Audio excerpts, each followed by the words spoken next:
Bienvenidos. Hoy está con nosotros Timothy Hogan. Timothy es un autor y conferencista internacional especializado en simbolismo intercultural. Es un maestro experto dentro de diversas tradiciones espirituales e iniciáticas, incluyendo muchos cuerpos y linajes masónicos y rosacruces.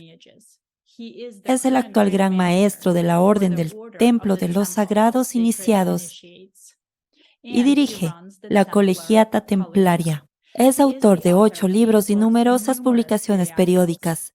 Timothy Hogan ha dado conferencias por todo el mundo y en lugares públicos y privados, incluidas varias universidades y embajadas estadounidenses, y ha aparecido en numerosos programas de televisión y podcast de todo el mundo. También es conocido por sus reuniones diplomáticas con líderes mundiales, tanto gubernamentales como espirituales. Timothy, bienvenido. Muchas gracias por invitarme. Por favor, cuéntanos, ¿cuánto tiempo lleva investigando las actividades de la Orden Templaria y cómo se involucró en su estudio? Bueno, yo fui un caso inusual, porque empecé a involucrarme en la tradición templaria desde los 9 años. Así que, desde que tenía 9 años, he estado en este camino. Y ahí es donde empecé a estudiar aspectos de la tradición, y lo he estado haciendo toda mi vida. Pues empecemos por el principio. Dentro de la fundación de los Caballeros Templarios se sabe que fue fundada en Tierra Santa en 1119 por un pequeño grupo de caballeros liderados por Hugh de Payens, después de la Primera Cruzada. Tal vez usted pueda compartir con nuestros televidentes los hechos menos conocidos sobre los hallazgos de esta orden y los motivos de quienes la fundaron. Según nuestros registros secretos, la orden fue establecida ya en 1096, en Constantinopla, y había ciertas familias francesas, en particular, que tenían raíces gnósticas. Provenían de familias albigenses, también conocidas como los cátaros, y habían estado trabajando con otras familias en Francia, y en particular con Rashi de Troyes, que era un cabalista muy famoso, así como estaban trabajando con San Bernardo de Claraval, que era, aunque era un famoso portavoz de la Iglesia Católica Romana, también era un druida practicante en secreto. Así que había un druida y un cabalista, y estas familias gnósticas, y todos se reunieron y habían estado transmitiendo una tradición en Francia. Y dos de sus miembros, Hugh de Payens y Godfrey de Saint-Omer, fueron enviados a Constantinopla para comenzar este trabajo.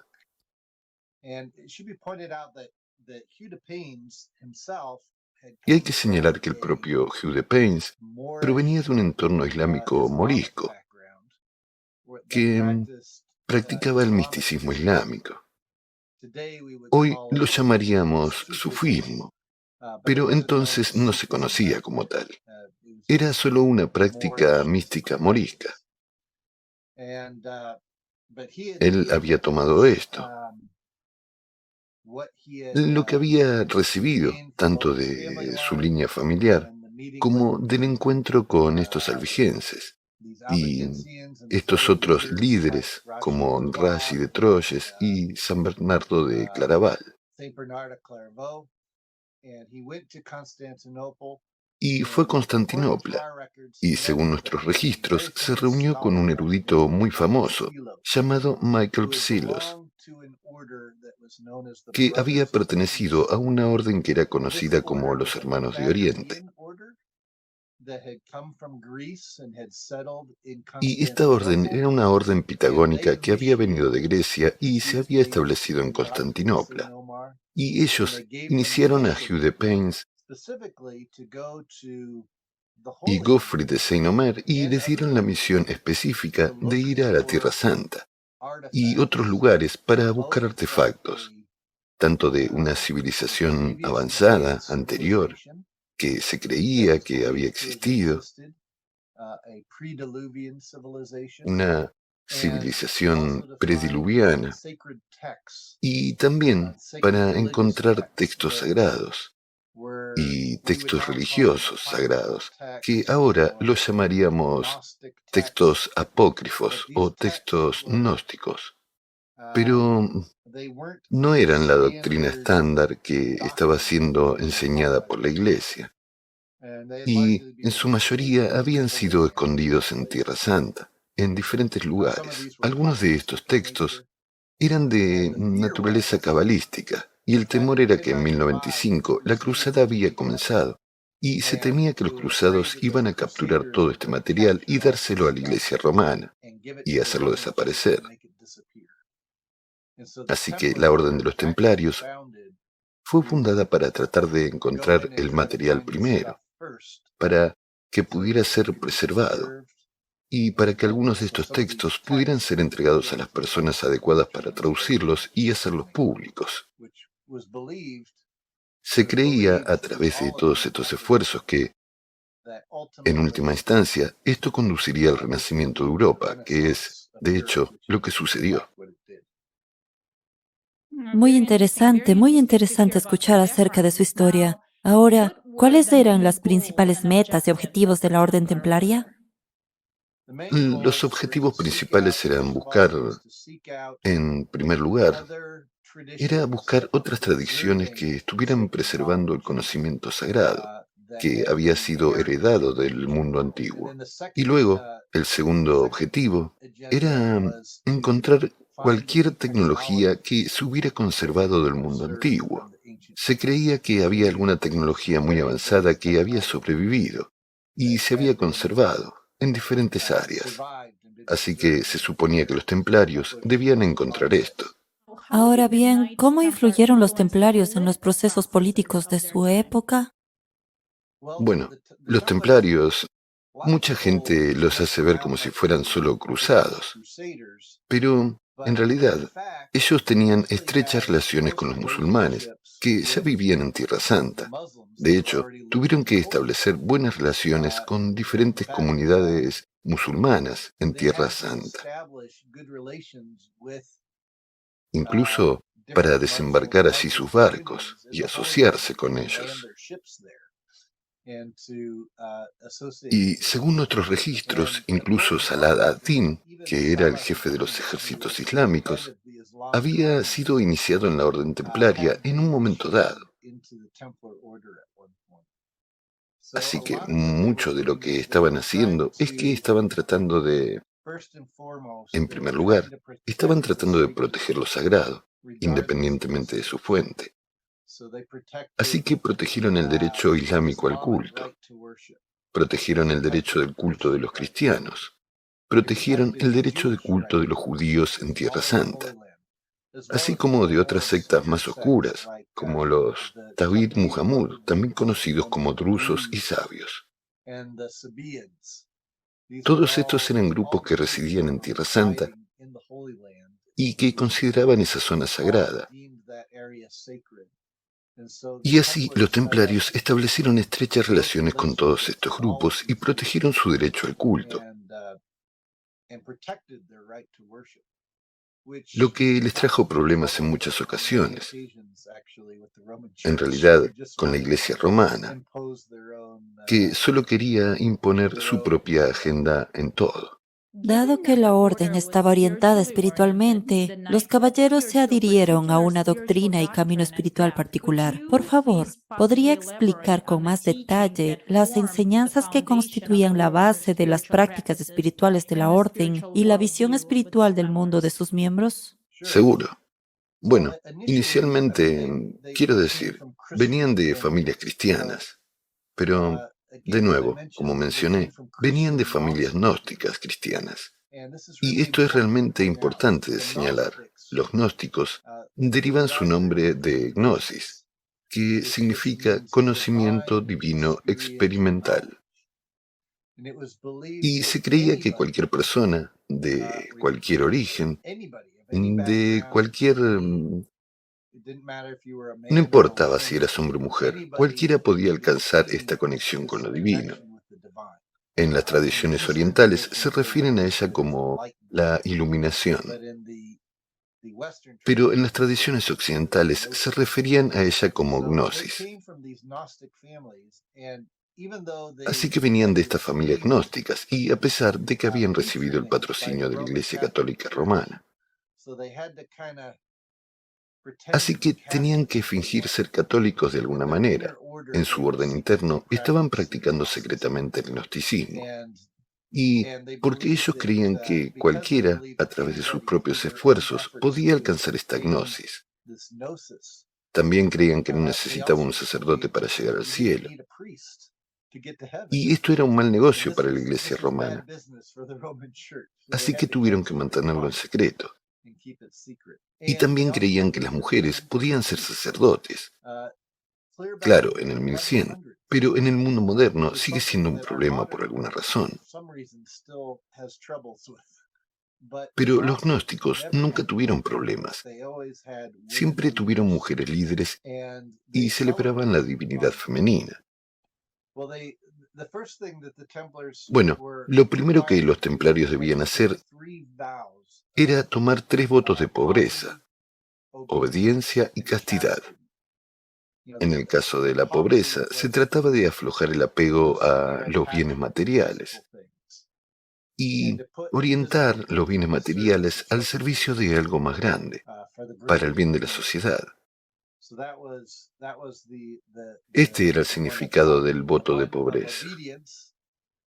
El de la obediencia era que tenías que ser capaz de apartar tu propio ego y detener el flujo de pensamientos antes de poder abrirte a la sabiduría superior. Y así, la obediencia tenía menos que ver con ser obediente a otros gobernantes templarios y más con ser obediente al espíritu superior. Esa era la idea. Y luego la castidad fue de los templarios. Ellos no renunciaron al sexo como lo que pensamos hoy en día de los sacerdotes. En lugar de eso, se consideraba que debían moderar su energía sexual y sublimarla hacia aspiraciones y objetivos más elevados. Así que estos eran los 3 requisitos iniciales que debían cumplir al entrar en ella. Esto seguía toda una serie de ceremonias.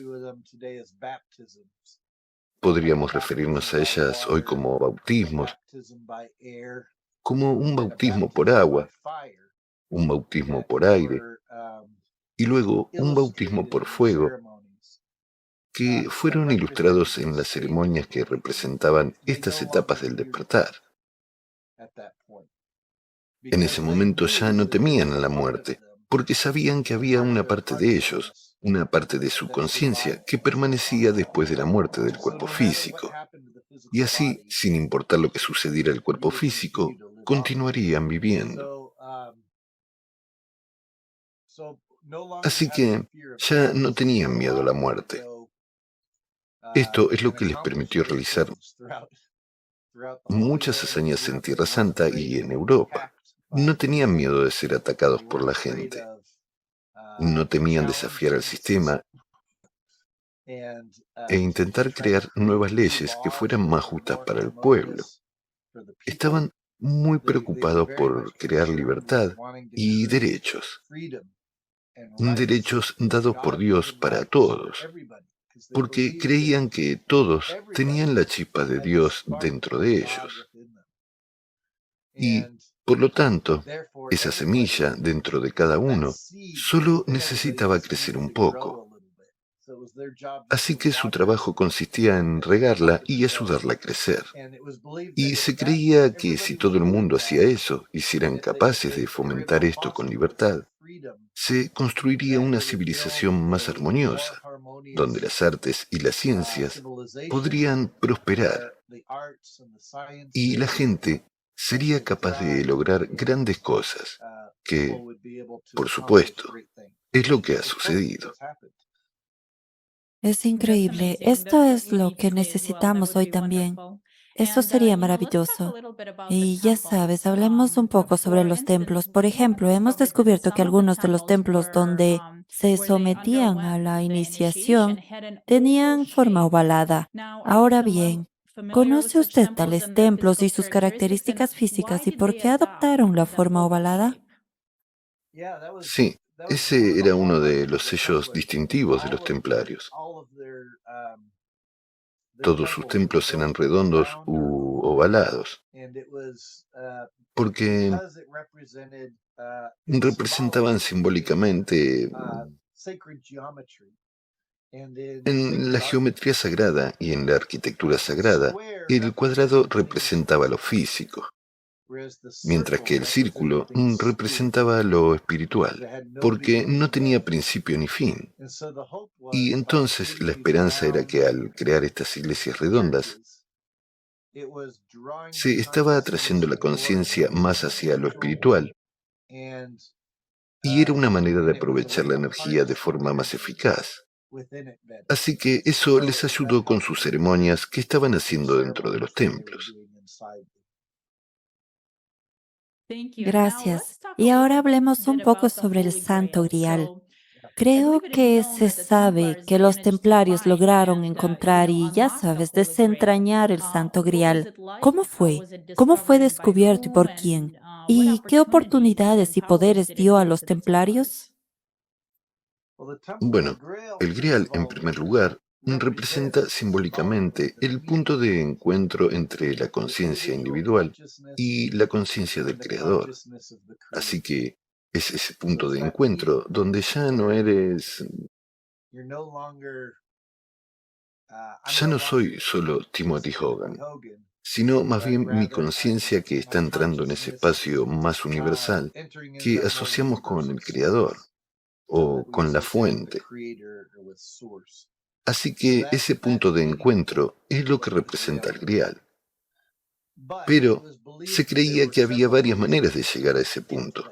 Algunas de ellas eran, de nuevo, a través de estos ritos de iniciación, que ayudaban a lograr esta gnosis. Pero los templarios también estudiaron alquimia. Ese era uno de los principales estudios secretos de los templarios. Si nos remontamos al origen, Jesús representaba al Cristo, María Magdalena representaba a Sofía, Juan el Bautista representaba a la palabra, el Logos, y así los tres encarnaban una doctrina espiritual que era muy personal. Y se creía que cualquiera que siguiera este camino estaría abierto a una mayor iluminación. Y era una forma de misticismo. Pero era, ya sabes, era algo que estaba siendo suprimido por la iglesia en ese momento, porque la iglesia estaba tratando de controlar todo lo religioso y espiritual. Así que era una especie de tradición espiritual clandestina, y continúa siéndolo hasta el día de hoy. Muy interesante, muy interesante. Ahora, ¿la gente lo está buscando hoy? ¿Conoces a alguien que esté buscando este Santo Grial hoy? Oh, sí, la gente siempre lo está buscando. La mayoría de la gente, cuando piensa en el Grial, piensa en una copa. Piensan en la copa de la que Jesús bebió o en la copa que recogió la sangre de sus heridas. Pero, de nuevo, esto es solo aludiendo a esa sangre de Cristo, que es una sustancia alquímica. Así que realmente todo esto tiene que ver con la alquimia. Usted mencionó a las mujeres, entonces, ¿sabe usted algo sobre el grupo espiritual femenino de la orden? Ahora bien, hay información de que este grupo, al realizar ciertas prácticas espirituales, dotaba de fuerza a los caballeros. Ahora, ¿qué tipo de grupo era este? ¿Cómo funcionaba? ¿Qué ocurrió y qué fue de ella tras la desaparición de la orden, si es que sabe algo al respecto? Sí, así que había mujeres dentro de la orden que eran conocidas como Sofías. así como una alta sacerdotisa dentro de esta tradición que había alcanzado cierto nivel de gnosis y que entendía estos procesos alquímicos. Se les otorgaba el nombre de... Se les llamaba Sofía en la mayoría de las tradiciones, dentro de la orden. Y estas Sofías se creía que tenían habilidades clarividentes y también dedicaban sus vidas a,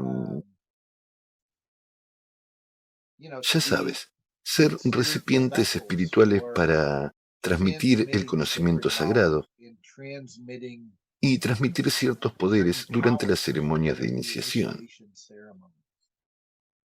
Y así, de hecho, en las leyendas del Grial, esto era lo que la doncella del Grial era. La doncella del Grial representaba a una de las Sofías que portaban el Grial. Era la única a la que se le permitía llevar el Grial y entregárselo a los caballeros. Información muy interesante, pero ahora hablemos un poco de usted. Sabemos que realizó iniciaciones en las pirámides. Por favor, ¿puede contarnos más sobre esto y por qué específicamente en las pirámides de Egipto? Sí, así que, bueno, la Gran Pirámide de Egipto está en el centro exacto de todas las masas de tierra del mundo. Así que toda la energía de todos los continentes del mundo culmina en esta estructura. Y dentro de esa estructura, como puedes o no saber, hay una cámara que es conocida como la Cámara del Rey. Y en esa Cámara del Rey hay un sarcófago. Y entonas ciertos sonidos y haces ciertas ceremonias. Eso hace muy fácil que la persona tenga una experiencia fuera del cuerpo. Y no solo eso, pero... ¿Cómo digo esto? La Gran Pirámide es como una lente para la Tierra. Concentra toda la energía de la Tierra y la dirige hacia las estrellas. La pirámide fue construida de tal manera para dirigir esa energía. No sé si fue construida originalmente para eso. Creo que fue construida originalmente más como una bobina de Tesla para transmitir electricidad a través de la Tierra, a lo largo de ciertas líneas electromagnéticas de fuerza alrededor de la Tierra. Había ciertos condensadores que solían colocarse allí dentro, que le permitían transmitir esa electricidad. Pero también cumple esta función de nuevo, dirigir, aprovechar toda esa energía electromagnética de la Tierra. Hablemos un poco de la función de la esfinge. Si sabe algo de eso, se ha sugerido la existencia de cámaras ocultas en su interior. ¿Hay cámaras y para qué están destinadas estas cámaras y cuál es la función de la esfinge que está allí en Egipto? Sí, hay cámaras, hay entradas. La esfinge es un poco como un bloque de queso suizo. Tiene agujeros por todas partes.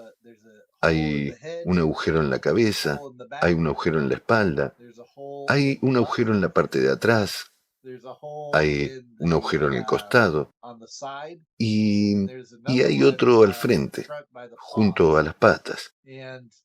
Y todos estos van a las cámaras de la esfinge. Y también bajan por debajo de la esfinge. Y hay, y te digo esto, oficialmente el gobierno egipcio va a negar esto. Pero te puedo decir con toda sinceridad que hay kilómetros y kilómetros y kilómetros de túneles debajo de la esfinge que van por toda la meseta de Giza, todo el camino hasta el Sahara, que es, ya sabes, a varios kilómetros de distancia. Y está la pirámide de Djoser, que es la pirámide escalonada en el Sahara. Y hay túneles bajo la arena, a unos 70 metros por debajo de la arena, que conectan esas dos áreas. Y hay túneles que conectan la Esfinge con las pirámides y la meseta de Giza. Y en un momento dado, así era como se entraba a la Gran Pirámide. Había que pasar por debajo de la calzada que está detrás de la Esfinge,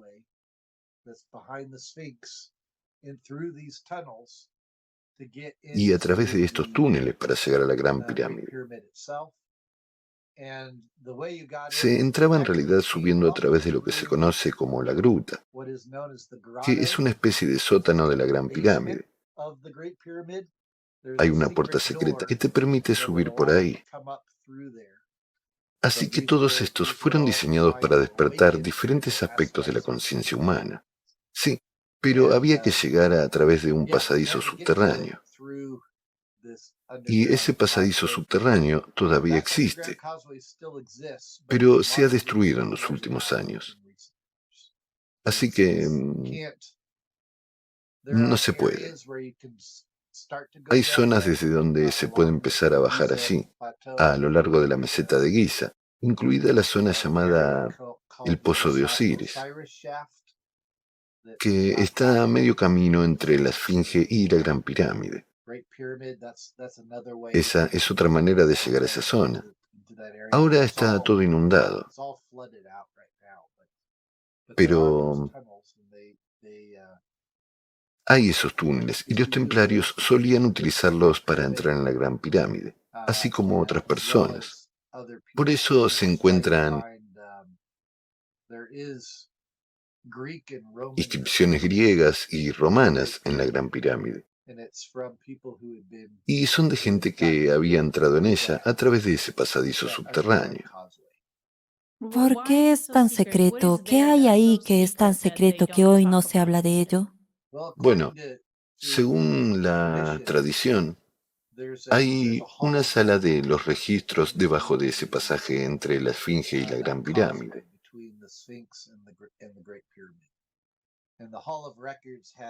La sala de los registros tiene un resumen de la historia de la época de la Atlántida. Esta civilización prediluviana que era tan avanzada y que fue destruida en una gran inundación,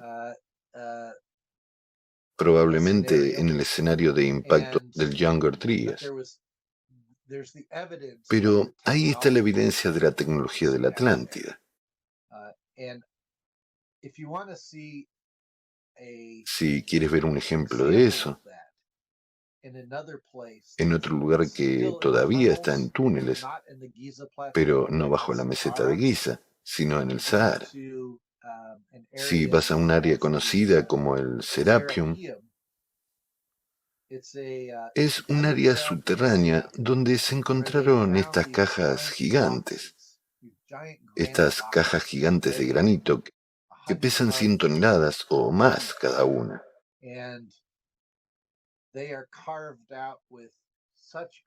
Y están talladas con tal precisión que ni siquiera podemos tallarlas tan bien con nuestra maquinaria moderna. Y sin embargo, están ahí. Los egipcios descubrieron estas cajas. Estaban todas vacías. No había nada en ellas. Pero descubrieron estas cajas y sabían que había algo muy significativo en ellas, que estaban hechas con una tecnología increíble. Así que los egipcios trataron de preservarlas y las convirtieron en un lugar sagrado durante las dinastías de los faraones. Aún podemos ir a verlas hoy en día, pero los egipcios no hicieron esas cajas. Fueron hechas por esta civilización anterior. Y esa red de túneles se extiende hasta Giza. Y hay muchas más cajas y otros artefactos que están en esos túneles. Están hechos con una tecnología tan avanzada que ni siquiera podemos hacerlos hoy en día. Eso es un problema si eres un egiptólogo convencional, porque hay una narrativa que la historia nos ha enseñado a creer con respecto a Ya sabes, cómo la civilización ha evolucionado de cazadores, recolectores, hace 6.000 años a la construcción de monumentos. Y lo que hay ahí abajo, en esos túneles, prueba que la civilización se remonta mucho más atrás que eso, que hubo una civilización muy avanzada que tuvo que haber creado estos artefactos y claramente fue aniquilada, y los restos de ella solo fueron preservados por los egipcios. Muy interesante. Ahora, en una de sus entrevistas, usted mencionó inscripciones dentro de las pirámides que sugieren que no fueron construidas por los egipcios. Bueno, sí, ¿Ha podido descubrir más información sobre los constructores de las pirámides y cuándo se construyeron? en la cámara de la reina de la Gran Pirámide hay un pozo. Hubo un científico alemán llamado Gantenbrink que envió un robot por el pozo y descubrió una puerta.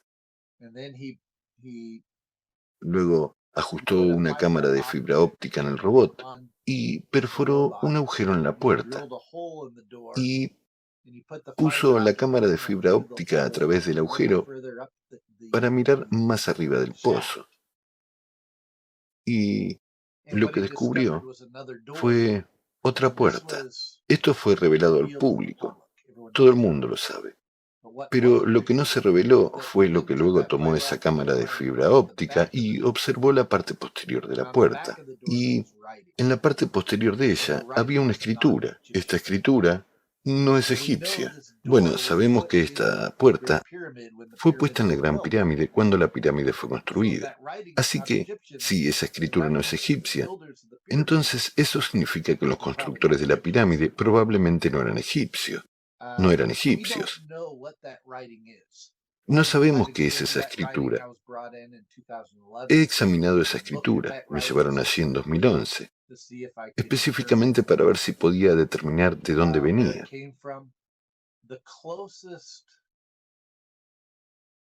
El ejemplo más cercano que hemos encontrado a esa misma escritura es dentro de Europa del Este. Había una cultura llamada Vinca o Vincha. ¿Sabes? Se remontan a miles y miles de años preegipcios y tienen una escritura que nunca ha sido traducida. Y esa escritura se parece bastante a lo que está en la parte posterior de esa puerta. Así que podría ser esos Vincha o Vinca, que existieron en gran medida en la zona de Europa del Este, Praga, zona de la República Checa, y también por todo el camino hasta Rusia y otras áreas. Podrían haber sido ellos.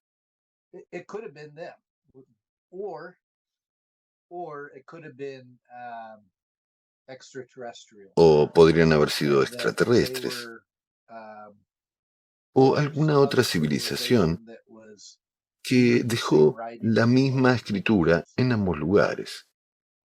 No lo sabemos con certeza. Ahora bien, ¿existe alguna conexión entre las pirámides y los ciclos del cambio climático y cataclismos globales, en su opinión? Bueno, sabemos que oficial o extraoficialmente se reconoce que la esfinge puede tener hasta 20.000 años.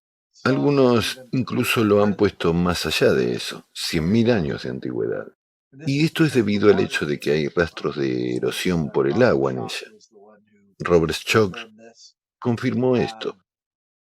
Pero lo que es realmente interesante es que encontramos ese mismo daño por agua en las partes inferiores de la Gran Pirámide misma, lo que parece sugerir que podrían haber sido construidas al mismo tiempo. También en la meseta de Giza, justo debajo de la base de la Gran Pirámide, hay fósiles de peces en la arena, incluyendo manatíes, llamados vacas marinas.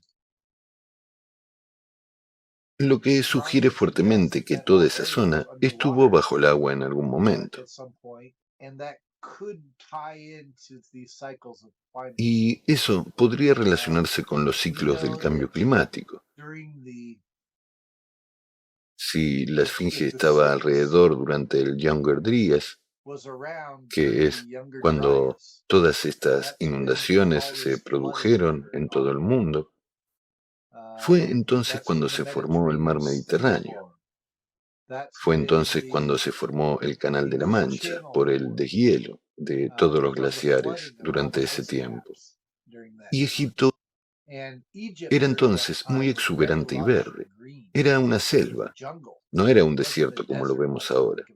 Y podría muy bien haberlo sido.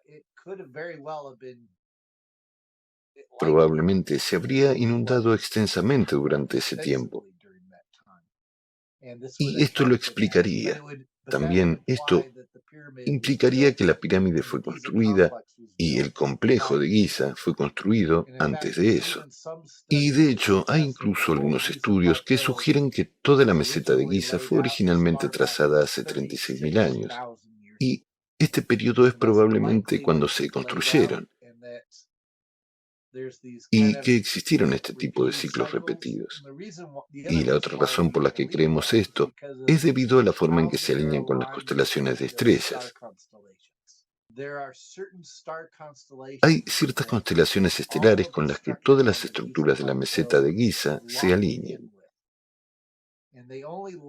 Y solo se alinean con ellas en tiempos específicos. La última vez que ocurrió fue durante la era de Leo, que habría sido durante el periodo Younger Dryas, pero también habría ocurrido 12.000 años antes, y antes de eso, hace otros 12.000 años. Así que donde estamos ahora es como a mitad de camino. Estamos en el lado opuesto exacto de la constelación de Leo, en el momento en el que estamos entrando en la era de Acuario. Ya sabe, habla de ciclos y también vemos que la crisis climática es un proceso cíclico y ocurre aproximadamente cada 12.000 años. Y hay muchas pruebas para demostrar esto, para demostrar que ha habido algún tipo de catástrofes que destruyeron Sí, la mayor parte del planeta y la civilización cada 12.000 años. Y también ahora mismo, actualmente, estamos presenciando un aumento de las catástrofes globales y está aumentando a un ritmo alarmante. Ahora, en su opinión, ¿esto implica que actualmente estamos en el punto máximo de uno de esos ciclos, sabiendo que el último fue hace 12.000 años? sí, creo que podríamos estar entrando en ello. También solía trabajar para los laboratorios espaciales en Boulder, Colorado, para el gobierno federal. Una de las cosas que estudiábamos era el Sol y nos preocupaban las erupciones solares masivas procedentes del Sol. Pero una de las cosas que descubrimos fue que parece haber estos periodos en los que entramos en una zona de nuestra galaxia en la que hay muchos más cometas y asteroides y desechos cósmicos que comienzan a entrar en nuestro sistema solar.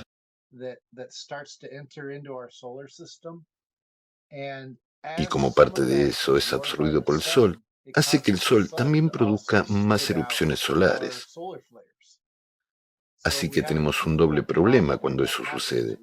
Por un lado, tenemos cometas y asteroides, potencialmente bombardeando la Tierra. Una mayor probabilidad de que golpeen la Tierra. De hecho, creo que hoy mismo hubo 5 asteroides que pasaron cerca de la Tierra. Y ya sabes, eso comienza a aumentar.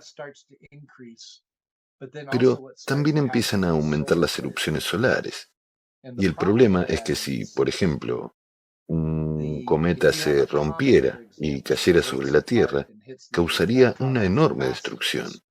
Pero también, si el Sol comienza a liberar potentes llamaradas solares, podría causar graves daños a la civilización,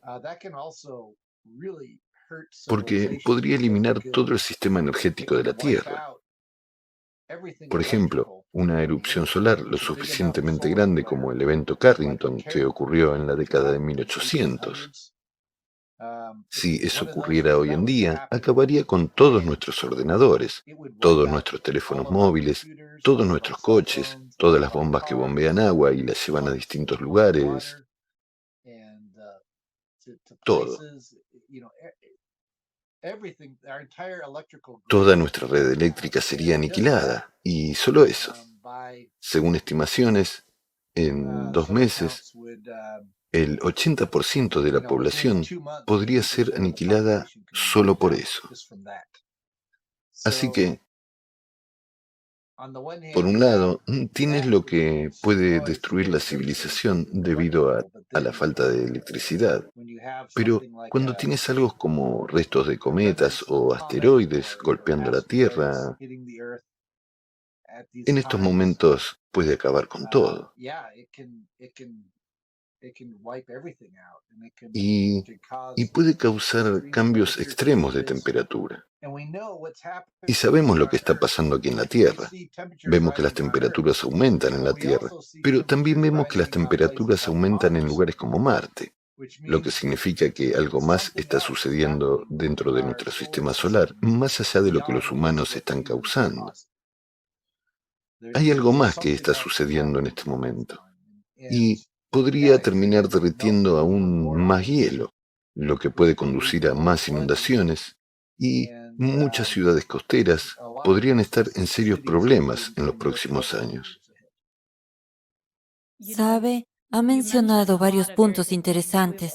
También hemos notado que el clima está cambiando. Se está calentando no solo en la Tierra en este momento, sino también en otros planetas. No solo Marte, sino también otros planetas de nuestro sistema solar están siendo afectados por algo. Y los científicos han sugerido que es posible que algún tipo de radiación cósmica externa que ha afectado al núcleo de nuestro planeta ha desplazado el núcleo y ahora el magma está subiendo. Nos dimos cuenta de que hoy los glaciares se están derritiendo, pero se están derritiendo de abajo hacia arriba. Podemos ver, y hay estudios que se pueden encontrar en Google, que hay ríos bajo los glaciares en este momento. Así que sugiere que se están derritiendo no de arriba hacia abajo, sino de abajo hacia arriba. Lo mismo ocurre con los océanos. Si nos fijamos en algunos de los estudios recientes, sabemos que las aguas oceánicas se han calentado drásticamente. También podemos ver que las capas inferiores del océano son mucho más calientes que las capas superiores. Esto sugiere el hecho de que los océanos se están calentando de abajo hacia arriba, lo que indica que hay algún tipo de fuente de calor que está calentando el océano desde el fondo, lo que es muy alarmante.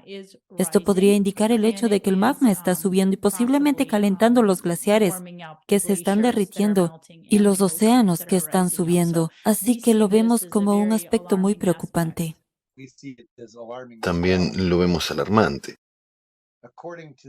porque según los mitos antiguos, esto es, por supuesto, lo que sucedió antes. Y ya sabes, cuando la Biblia habla del gran diluvio, o cuando Platón habla de la caída de la Atlántida, es la misma historia. Y este mismo mito del diluvio se encuentra en todo el mundo, porque sí, esto ha sucedido antes. Y parte de la razón por la que se fundó la Orden de los Templarios fue para buscar las comunidades que estaban preservando el conocimiento de este evento. Y también estaban preservando cualquier tecnología que pudiera haber sobrevivido de esa civilización anterior que había sido aniquilada por el diluvio. Y de alguna manera, estamos viviendo lo mismo en este momento. Creo que aún no nos hemos dado cuenta de todo su alcance. Tiene toda la razón. Y sabe, hace poco vi un programa sobre el Younger Dryas y lo que pudo haber ocurrido hace 12.800 años, y se observó que en algunos de nuestros continentes, incluyendo a América del Norte y yendo un poco hacia Europa, hay esta capa negra, y algunos de estos hallazgos parecía, yo creo, contener iridio. Hay dos razones por las que podría haber terminado allí, donde se encontró. O es un asteroide o algo que vino del exterior y son las capas profundas de magma que sugieren que posiblemente Hubo una erupción de un volcán que derritió todos los glaciares instantáneamente y por eso se produjo la inundación. Así que eso fue un hecho muy interesante que descubrimos y eso es lo que vemos hoy cuando el magma está subiendo y posiblemente calentando los glaciares y el fondo del océano.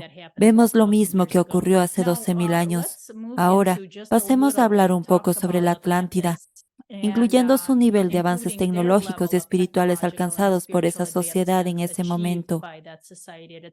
¿Podría hablarnos un poco de la Atlántida? ¿Qué logros alcanzaron? ¿Qué tipo de tecnologías tenían y qué tipo de avances espirituales lograron? Cuando ocurrió esta devastación, ya sabes, arrasó con todo.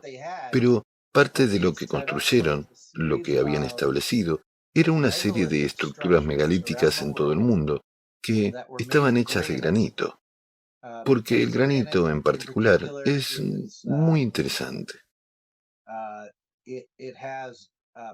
Tiene mica y es muy bueno para conducir la energía electromagnética.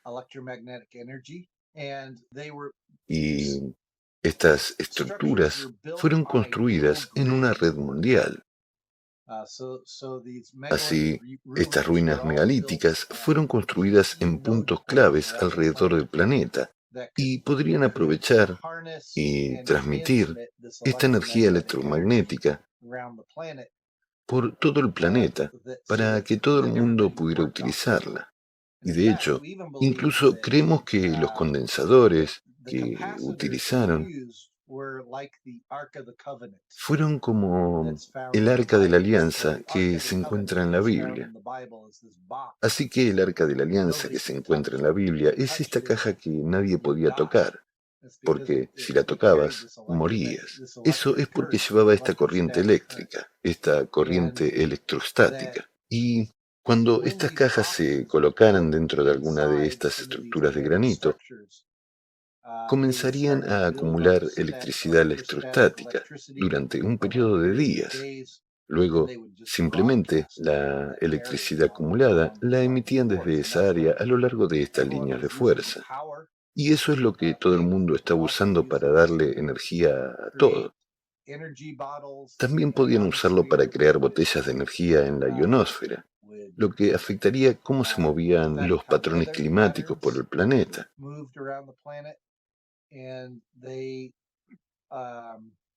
Y también estimulaban el crecimiento de las plantas, lo que ayudaba a fertilizar los campos para cultivar alimentos. Y esto es algo que encontramos en las leyendas del Grial, ¿verdad? Quiero decir, el Santo Grial. Cuando se pierde el Grial, la tierra se vuelve estéril y todo el mundo enferma y nada crece. Entonces hay que volver a encontrar el Grial para que vuelva a haber vegetación y para que las cosas vuelvan a crecer y todo prospere. Creemos que estas cajas ayudan a transmitir esta electricidad electrostática a lo largo de estas líneas de fuerza electromagnéticas. Y esto es parte de lo que mantuvo todo en equilibrio durante la época de la Atlántida. Y cuando este evento ocurrió durante el Younger Dryas, simplemente lo destruyó todo. Puso ese mecanismo fuera de acción. Destruye las cajas, estas arcas. Encontramos pruebas de estas tecnologías en Egipto. Se conservan en los muros de los templos. Si vas a lugares como Ábidos o Dendera o una serie de otros lugares, encontrarás representaciones de estas cajas, estos arcos que se colocaron dentro del Sancta Sanctorum o el lugar santísimo dentro de estos templos egipcios. Y solían ser venerados como vestigios de esta civilización anterior de la Atlántida. Así que esta era la tecnología de la Atlántida.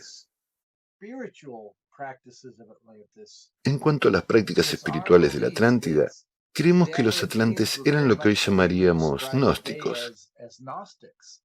Creían que todo el mundo tenía la chispa de Dios en su interior y que cualquiera podía alcanzar esta conciencia superior.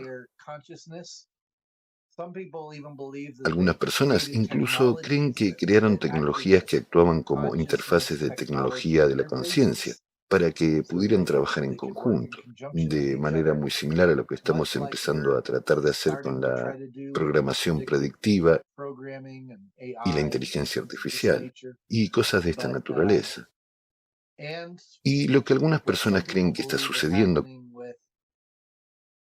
con los contactos OVNI o contactos PAU, donde los individuos están realmente dirigiendo su atención para tratar de conectarse con estos ovnis que luego aparecen, estas naves.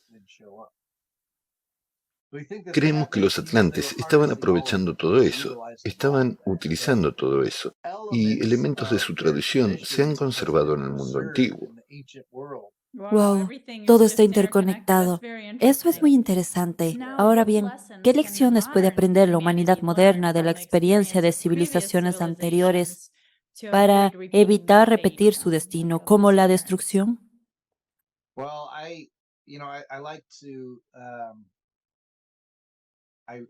Bueno, ya sabes, me gusta mucho lo que Graham Hancock ha dicho en realidad, donde recurre a Platón y los escritos de Platón,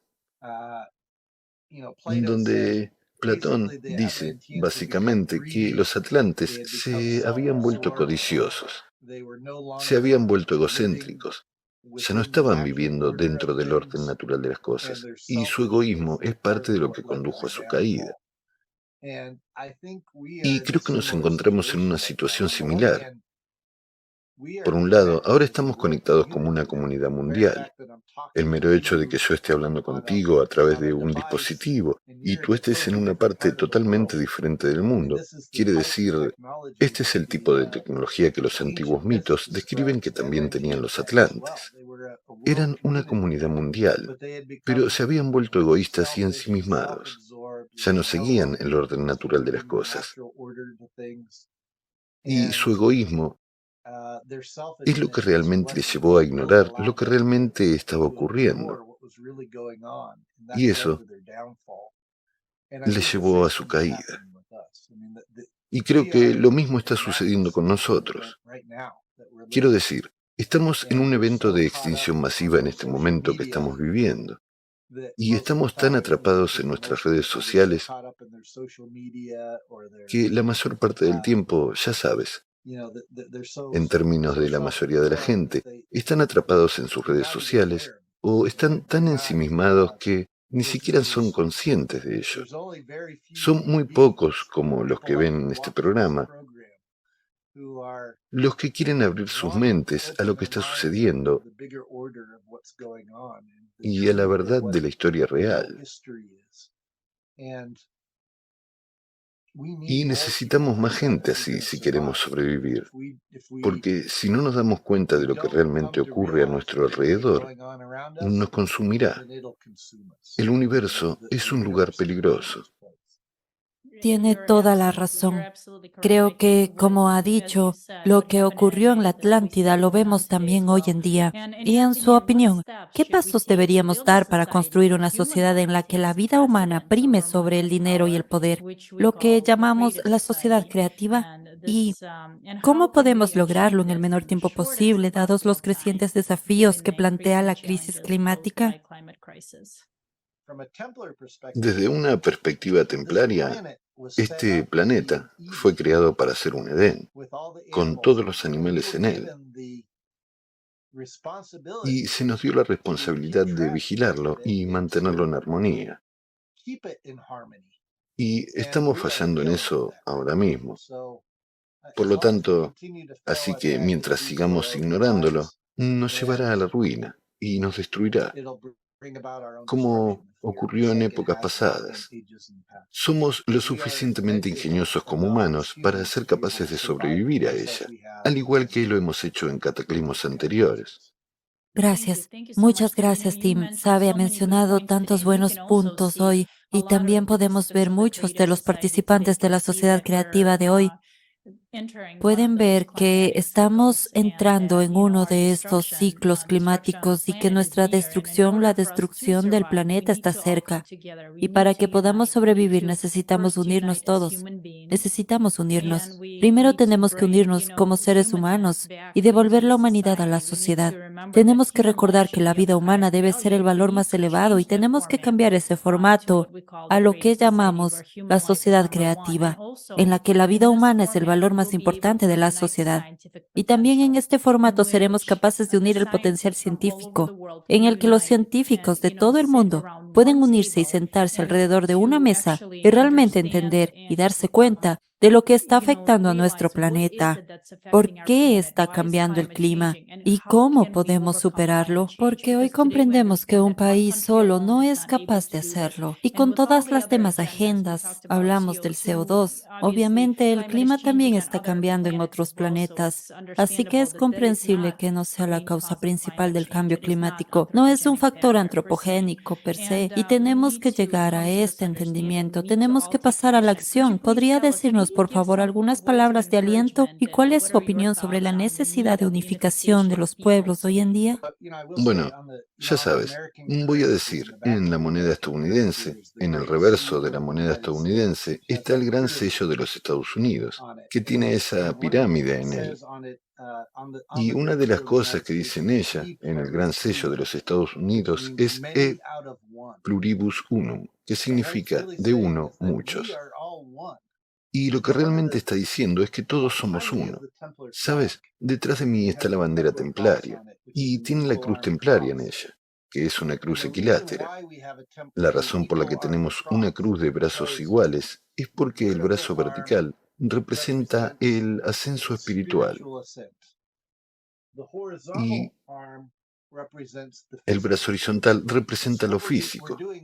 Y lo que estamos haciendo es intentar unir lo espiritual y lo físico, o espiritualizar lo físico o lo material y materializar lo espiritual. Otra forma de verlo es que el brazo horizontal es el brazo de la ciencia, es el brazo de la comprensión de nuestra realidad material, mientras que el brazo vertical es nuestra comprensión espiritual. Así que estamos uniendo también lo espiritual y lo científico. ¿Y cuál es el medio que une lo espiritual y lo físico? ¿O que une lo espiritual y lo científico? El medio para hacerlo es la conciencia. Así que tenemos que entender nuestra propia conciencia. Tenemos que entender cómo nuestra propia conciencia está conectada con la conciencia de todos los demás y cómo somos parte de un gran mar de conciencias del que todos somos parte. Y una vez que empecemos a entenderlo mejor, creo que se abrirán todo tipo de nuevas tecnologías, nuevos avances científicos y nuevas puertas de percepción que podremos abrir a nuestra comprensión de la naturaleza de la realidad y de quiénes somos realmente, por qué estamos aquí y hacia dónde vamos. Me gustaría animar a los espectadores a que se tomen su tiempo para mirar en su interior y, y ver lo que ha ocurrido en la historia y lo que está ocurriendo en nuestro entorno. Porque la verdad es que hay muchas fuerzas ahí fuera que quieren mantenerte mudo y dormido. Y no quieren que pienses en estas cosas. Y quieren que simplemente compres sus productos sin pensar, sin pensar en lo que estás haciendo. Pero mientras sigamos por ese camino, nos llevará a nuestra propia destrucción.